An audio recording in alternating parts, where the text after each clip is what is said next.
आज का ये सुनहरा अवसर बहुत बहुत मुबारक हो।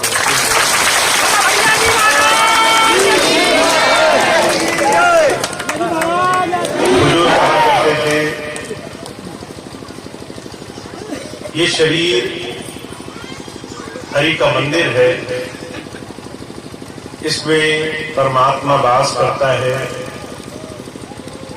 इसमें उस परमात्मा की ज्योति, उसका प्रकाश विद्यमान है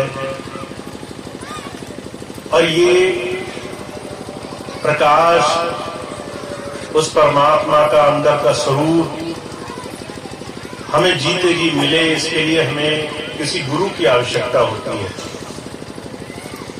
हम इस शरीर को रोज बरतते हैं और हजारों हजारों जतन करने के बाद हमें उस परमात्मा की अनुभूति नहीं होती। हमारा अपना जीवन इस बात का जीता जागता उदाहरण है। हम रोज उस परमात्मा को याद करते हैं किसी न किसी रूप में। पर जो कहा करते थे, जिस परमात्मा को तुम पाना चाहते हो,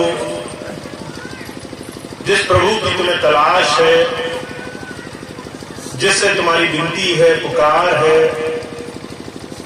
वो तुम्हारे अंदर ही बसा हुआ है। वो तुमसे अलग नहीं है, अलग नहीं है।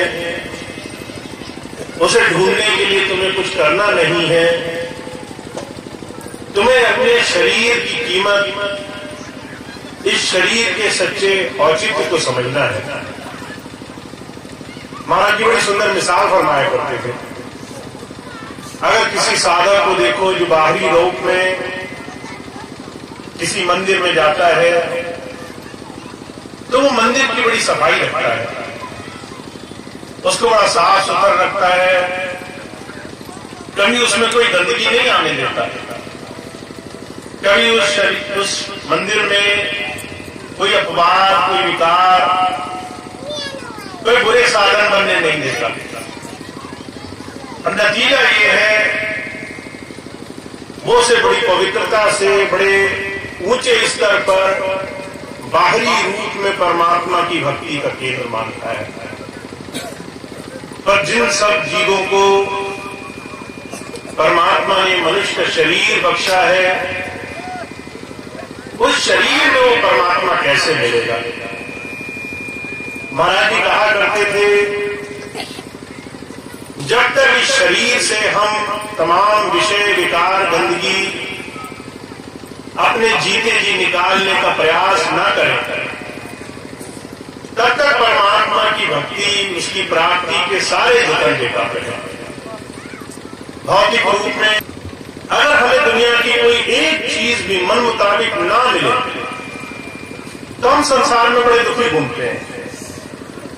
किसी को मन मुताबिक सम्मान न मिले, किसी को शरीर का भोजन न मिले, किसी को सांसारिक सुख न मिले, तो हमें बड़ा दुख सता देता है। बुजुर्ग कहा करते थे, जब ऐसी स्थिति हो संसार में, दुनिया के विषय, विकार, मान, बढ़ाई, दुनिया का तमाम सुख साधन हमारे जीवन का केंद्र बना हुआ हो, और इन तमाम विषय विकारों से हम 24 घंटे लिप्त हो संसार में, एक घड़ी की सुध न हो, तो ऐसे में लाख कोशिश करने के बाद भी प्रभु भक्ति की आस, उसको पा जाने की एक चाह हमारे जीवन में अधूरी बनी रहती है। हुजूर एक मिसाल फरमाया करते थे, एक राजा था, उसने अपने तमाम वजीरों से, मंत्रियों से ये कहलवा भेजा कि मुझे कोई ऐसा सद्गुरु मिले, महापुरुष मिले, जिससे मुझे ज्ञान मिल जाए।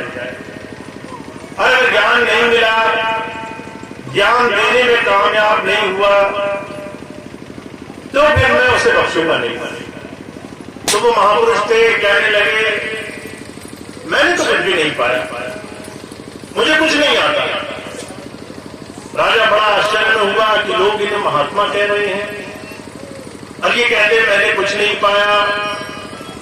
जब बहुत जोर दिया तो वो कहने लगे मैंने सिर्फ एक काम करना सीखा है, जब मुझे नींद आती है तो मैं सो जाता हूं, जब मुझे भूख लगती है तो मैं खा लेता हूं। ये दो चीजें मैंने सीखी है।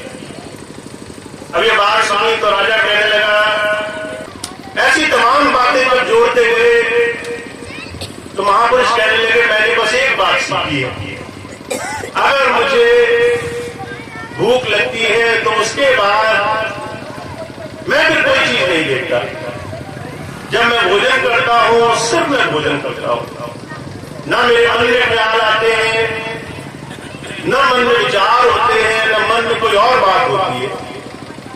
जब मुझे नींद लगती है तो मैं जहां होता हूं वहीं सो जाता हूं। हुजूर मिसाल फरमाया करते थे, ये बहुत बड़े भिक्षुक हुए, उन्होंने ऐसी महारत हासिल की। हुजूर कहा करते थे जब वो लोगों से बात किया करते थे, प्रवचन किया करते थे और बीच में नींद आ जाती थी तो वहीं सो जाते थे। अगर बोलते बोलते विचार आता था कि भूख लगी है तो उठ के खाने पहुंच जाते थे।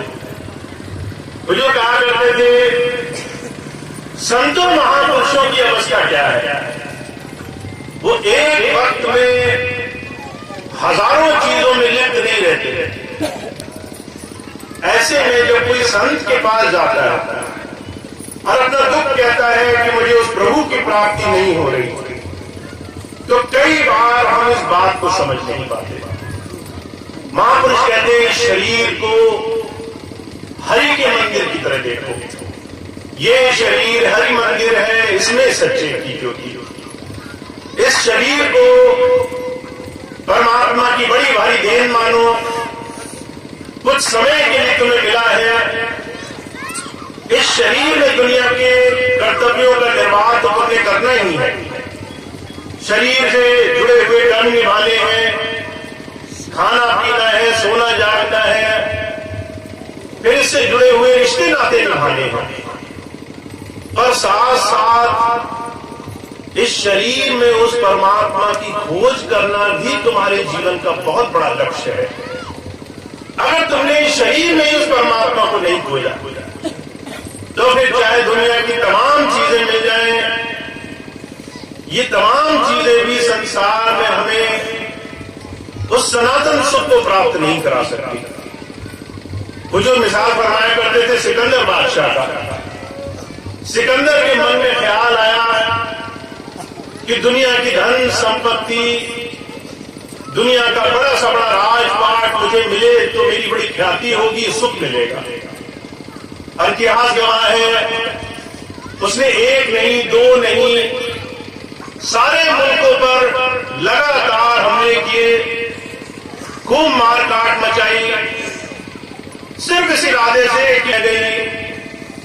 तो फिर इंसान का इस भोग में लगना कि हम संसार में बाहरी चीजों में सुख पालेंगे, पर जिसने प्रभु प्राप्ति के लिए संतों की सोबत कर ली है, उन्हें फिर अपने आहार पर, उसके बाद अपने विचार पर बड़ी शुद्धता बनानी पड़ती है।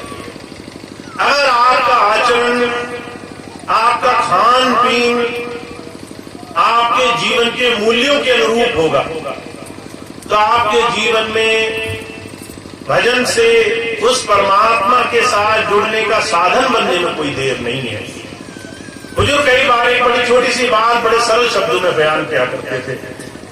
कहा करते थे अगर आपके शरीर में जाने वाला अन्न और आपके शरीर में जाने वाली सांस, इन दो चीजों पर आप ध्यान रखो।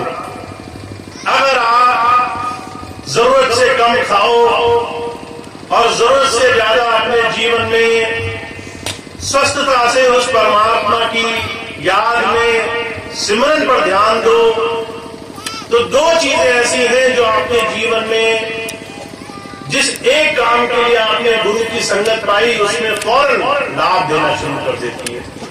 तो संत आते हैं, कहते हैं कि हमारे शरीर में शुद्धता की तरफ लेकर जाओ।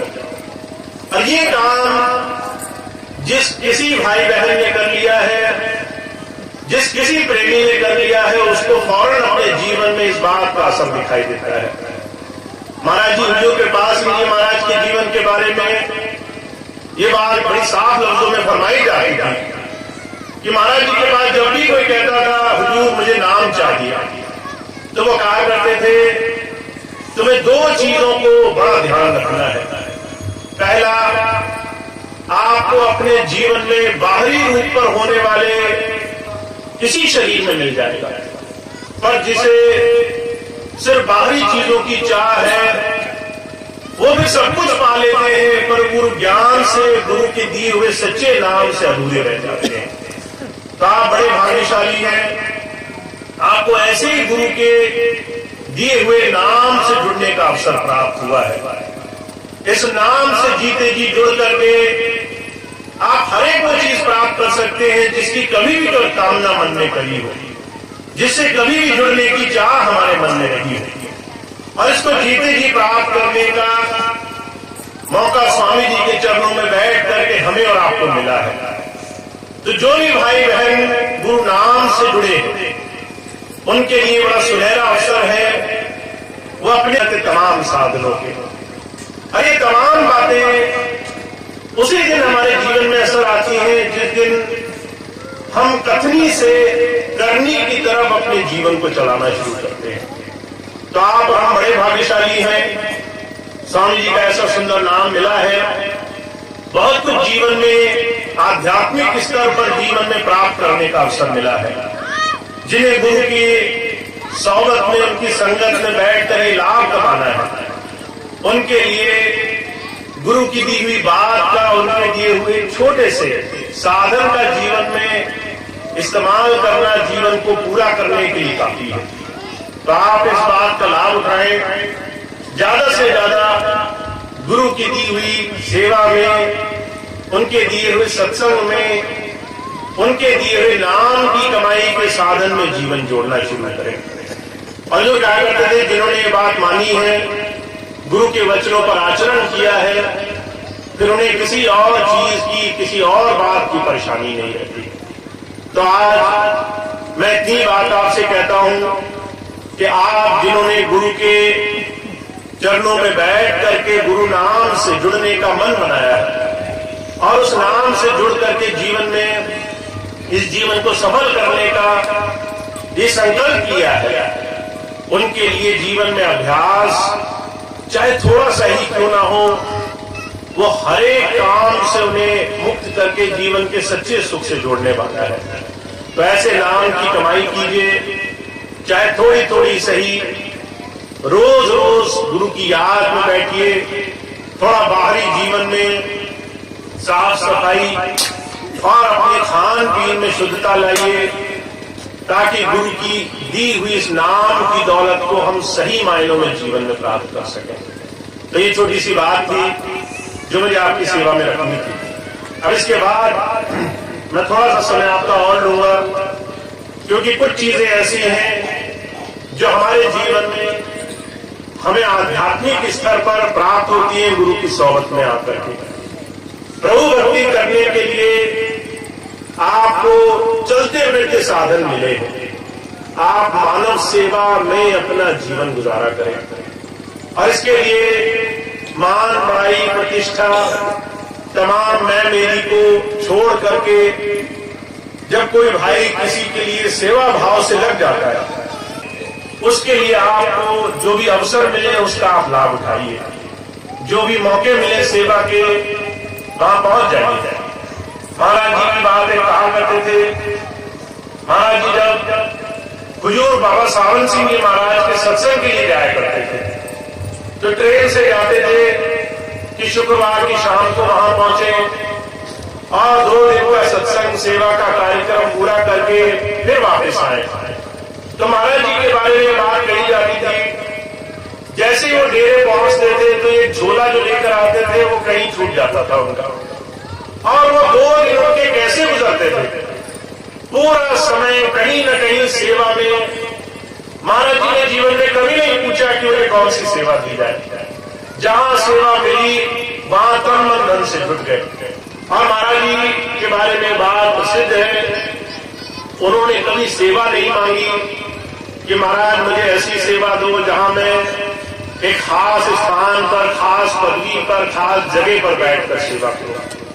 और लोग कहा करते थे जब ऐसी सेवा में हम और आप लगते हैं कि हमें पदवी से नहीं, हमें किसी स्थान से नहीं, बिल्कुल गुरु की प्रेम और उसकी याद में सेवा करने से मतलब होता है, तब जाकर के हमारे जीवन में परिवर्तन आना शुरू होता है। तो मैं आप सभी से अनुरोध करूंगा, जब भी आपको सेवा के मौके मिले, आप छोटा बड़ा न देखें, आप अच्छा बुरा न देखें, आप सुख दुख न देखें, आप मान सम्मान न देखें कि 10 लोगों ने हमें पहचाना कि नहीं पहचाना, सिर्फ गुरु की याद में लग करके सेवा करें। क्योंकि जब आप गुरु को ध्यान करके सेवा करोगे तो वो आपको देखता रहेगा। जब आप दुनिया को देख करके सेवा करोगे, लोगों को दिखाने के लिए सेवा करोगे, तब गुरु की पीठ रहेगी आपकी तरफ, तब वो आपकी तरफ ध्यान नहीं करेगा। तो इसीलिए सेवा के बारे में ये बात ध्यान रखें, कोई भी भाई बहन दिखावे की सेवा बिल्कुल भी ना करे, क्योंकि आपकी सेवा वही सफल है, वही पूर्ण है, वही सेवा सही मायनों में गुरु के चरणों में समर्पित है, जहां आप हरेक गुरु प्रेमी को गुरु का रूप मान करके उससे अपने दिल में चाह बना करके रखते हैं। महाराज जी कहा करते थे, जो मेरे बच्चों से प्यार नहीं कर सकता, समझ लो वो मुझे ही प्यारा नहीं है, वो मुझे भी प्यार नहीं कर सकता। तो गुरु के जितने भी प्यारे हैं वो हमारे लिए उतने ही प्रेमी हैं, उतने ही प्यारे हैं, उनमें कोई भेद नहीं है। इसलिए हमें सिर्फ अपने गुरु महाराज से प्रेम करना है। तो इस बात का बहुत ध्यान रखना है। मैं इस बात को आपको इसलिए भी कहता हूं कि 10 वर्ष का बहुत लंबा समय का अंतराल बीच में आ गया, सेवाएं रुक गई, भाई बहन घर पर बैठ गए, और जब घर पर बैठ गए तो बहुत सारी चीजों में उलझ करके कई बार हमें वो अवसर नहीं मिले कि हम गुरु के प्रेम, उनकी याद, उनके साथ जो सेवा में लगे रहते थे वो सेवा के अवसर हमें मिले। पर अब 10 वर्ष बाद अगर हम दोबारा से स्वामी जी के चरणों में, हुजूर के चरणों में सेवा करना चाहते हैं तो हमें 2 चीजों की बड़ी आवश्यकता है। पहली चीज ये कि हम पत्थर की तरह रहे, जहां पर हमें गुरु के बताए हुए छोटे से छोटे साधन में लग करके आगे बढ़ना हो। तो बहुत बड़ी आवश्यकता है कि जो भी भाई बहन, सत्संगी भाई बहन यहाँ पर मौजूद हैं या किसी भी स्थान पर वो आते जाते हैं, वो बहुत सुदृढ़ होकर के, बहुत मजबूत होकर के सेवा के प्रयोजन में लगे। तो इसका मतलब क्या है, जिस भाई बहन को सेवा के लिए स्वामी जी महाराज ने नियुक्त किया और सेवा के लिए आगे जोड़ा, उनके साथ लग करके सेवा के आयोजनों में लगा जाए। कैसी भी सेवा हो, छोटी हो बड़ी हो, उन तमाम चीजों से हमें कोई फर्क नहीं पड़ता। दूसरी चीज ये कि हमें तुम भी गुरु नाम की चर्चा किया करो। जब कोई मिले तो तुम भी उससे अपने जीवन का कुछ सच्चा बुरा, अच्छा बुरा, कोई भी अनुभव हो वो उसके साथ बांटो। कभी अपने जीवन में गुरु की कृपा महसूस हुई हो तो जो है उसके साथ उसका बयान करो, चर्चा करो। क्योंकि अगर आप किसी एक को भी संसार में भटके हुए किसी एक जीव को भी गुरु का नाम सुनाओगे, उसके साथ गुरु नाम की चर्चा करोगे, हुजूर कहा करते थे जितना लाभ 1000 यज्ञ करने से नहीं मिलता, उतना लाभ किसी जीव को गुरु नाम की चर्चा करके उसे गुरु के दर्शन करा लेने मात्र से मिल जाता है। तो आपको ये मौका मिला है कि आप सेवा के आयोजन में और सत्संग के आयोजन में जितना भी समय दे सको वो आप जरूर दो, क्योंकि इससे हमारे जीवन में और हमारे तमाम संसार में भ्रमित भटके हुए भाई बहनों के जीवन में अगर गुरु नाम का एक जरा सा भी कण उन्हें प्राप्त हो तो ये जीवन में बहुत बड़ा लाभ होगा। तो आपके और हमारे जीवन का ये लक्ष्य होना चाहिए कि हम खूब प्रेम से सेवा के और गुरु नाम के सहारे अपने जीवन में आगे बढ़ते जाएंगे। तो ये बात कुछ आपके बीच में रखनी थी। इसके साथ साथ मैंने भी कुछ दिन पहले एक बात आपको बोली थी कि फरवरी में हुजूर कृपाल सिंह जी महाराज के जन्म दिवस भंडारे था कुछ अभी सत्संग के और आपके बीच में आने जाने के जितने भी सके उस दिशा में बढ़ने के लिए हम सभी को अवसर मिलेंगे ताकि हम सत्संग के साथ सेवा में भी जुड़ सकें। सत्संग के साथ सेवा के माध्यम से भी जन जन में बैठे हुए सेवा में लगते थे, धान गेहूं गल्ला की सेवा में लगते थे। उन तमाम सेवादार भाई बहनों को फिर से जगाना है। जो भाई बहन सत्संग की सेवा में, आश्रमों के दूसरी व्यवस्था की सेवा में लगते थे, उन तमाम भाई बहनों को जगाना है। तो ये 3 महीने यह ज्ञान ज्यादा से ज्यादा हर जगह चले कि सेवादार भाई बहन फिर से आकर के जुड़ना शुरू हो। फिर से आकर के मैं आपके बीच में नहीं आया था तो मैंने आपके लिए एक बात बोली थी कि बहुत आसान है भ्रष्ट और बाहरी विरोधी लोगों को अपने दूर से भगाने का। आप उनको धन की सेवा मत दीजिए। सारा संसार माया के पीछे दौड़ रहा है। अगर कोई मनमुखी है और वो कोशिश कर रहा है सिर्फ पैसा कमाने की, तो आप जैसे ही किसी को धन की सेवा नहीं देंगे वो आपके बीच में आना बंद कर देगा। किसी को आपसे तब तक ही मतलब है, अगर वो स्वार्थ में डूबा है तो वो सिर्फ और सिर्फ तब तक आएगा जब तक उसे किसी भी प्रकार की सेवा आप दे रहे हैं। तो अभी पिछले दिनों बहुत से प्रयास चल रहे हैं। वो भाई बहन जिन्होंने स्वामी जी के आश्रमों में बड़ा अंधेर नगरी मचा रखी है, स्वामी जी के आश्रमों से स्वार्थ सिद्धि में लगे हैं,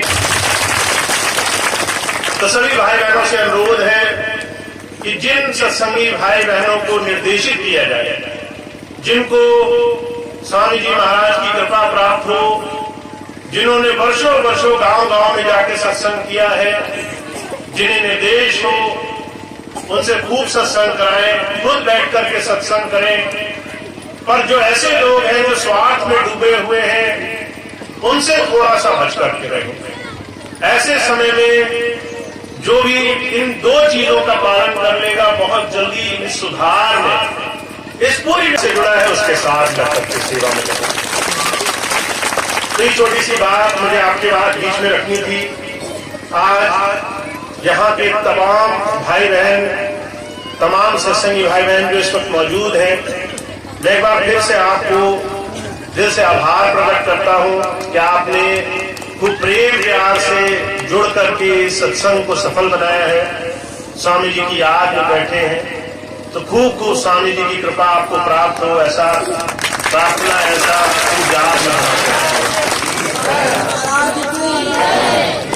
अब आज का कार्यक्रम समाप्त होगा। सभी भाई बहनों को बहुत बहुत धन्यवाद है। अब इसके बाद एक प्रार्थना होगी, उसके बाद सभी भाई बहन प्रसाद लेंगे और आज का कार्यक्रम संपन्न करेंगे। इससे पहले एक खास सूचना ये है, जो भी भाई बहन इस वर्ष जो भी आने वाला समय है इसमें डल्ले की सेवा करते हैं और कोई भी सेवा करते हैं, तो पूरे पीलीभीत में इस वक्त भाई डोरीलाल जी को चुना गया है कि वो सिर्फ वो हमसे किसी भी प्रकार की सेवा की रसीद ले करके कभी वो पूरे क्षेत्र में बांटेंगे। इसका मतलब ये हुआ, अगर आपको सेवा करनी है और आप चाहते हैं आप किसी गांव में जाएं, किसी भाई बहन से गले की सेवा लें, वहां सत्संग करें, तो आप भाई डोरीलाल जी के मार्फत अपना नाम सेवा में जोड़ सकते हैं।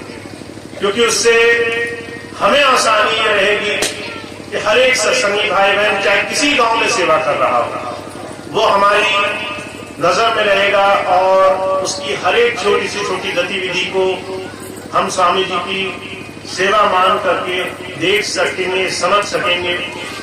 तो जो भी भाई बहन गले की सेवा करना चाहते हैं और सेवा में क्षेत्र में किसी भी दिशा में जाना चाहते हैं, भाई डोरीलाल जी से संपर्क करें।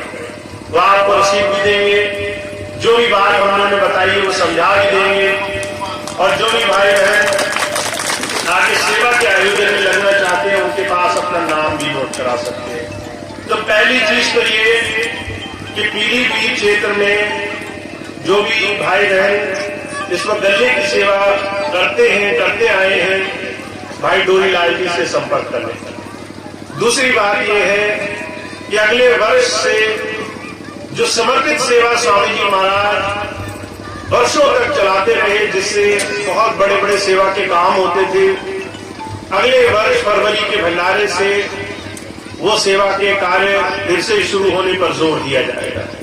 तो सभी भाई बहन जो भी पहले समर्पित सेवा के माध्यम से सेवा करते थे, वो भाई बहन दोबारा से संपर्क कर सकते हैं। तो ये कुछ सेवा से जुड़ी हुई सूचना थी। अब आज का सत्संग कार्यक्रम यही समाप्त होगा। आज सभी भाई बहनों ने जिन्होंने बहुत प्रेम से संगत की सेवा के लिए, व्यवस्था के लिए दूर दूर जा करके इस कार्यक्रम का आयोजन किया है, उनको बहुत बहुत आभार, बहुत बहुत धन्यवाद।